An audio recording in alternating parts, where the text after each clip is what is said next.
When you pray, this sounds like it's a trick question. It's not. When you pray, who do you think?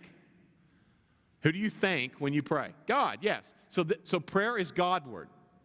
Now, here's what happens with all the spiritual disciplines, especially prayer. We begin to think, all right, prayer is somehow, if I pray enough, I'm going to be nearer to God. No. Jesus brought you near to God, okay? Prayer helps you realize how near God is to you, okay? So it's not that you're kind of bringing God down because of your great prayer life. No, prayer makes you aware that God is with you and near you. And you say, well, then, okay, well then, certainly there's something I get. I mean, God certainly, honors my prayers and gives me favor because, no, your favor with God comes from Christ alone. What happens when you pray, though, is you're able to apprehend and apply God's favor in your life and know it, right? Prayer softens our hearts so we begin to discern how much God loves us, how much God is for us, not because we're good and great, but because He is good and great. Prayer is to God, but prayer is also for people. Look in verse 3.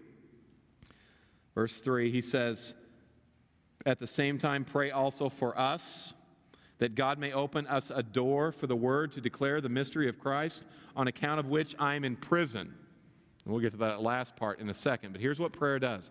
It takes you from the heart of God to the needs of people. And the biggest need for people, and Paul articulates it in verse 3, is people need to know, love, serve, worship, adore Jesus. They need Jesus. People ask me all the time, what's your church about? Jesus. Okay? Well, I've got this issue, I've got this thing. What do you think about this political issue? Here's my answer. Everybody needs Jesus, right? And so Paul is saying, I am praying that that God will enable me to help people meet Jesus. Now, here's what happens when you begin to pray for people to know Christ. You don't, and I'll say it this way, it's kind of a play on words. You don't just speak to God for people. You begin to speak to people for God. And a lot of times when you pray for people, especially people who need to meet Christ, you get to be the answer to your own prayer. Because you'll pray something like this, right? God, I've got this friend. Please send somebody into their life. Please help them meet somebody that can. And God's like, I think I have an idea of who that person might be.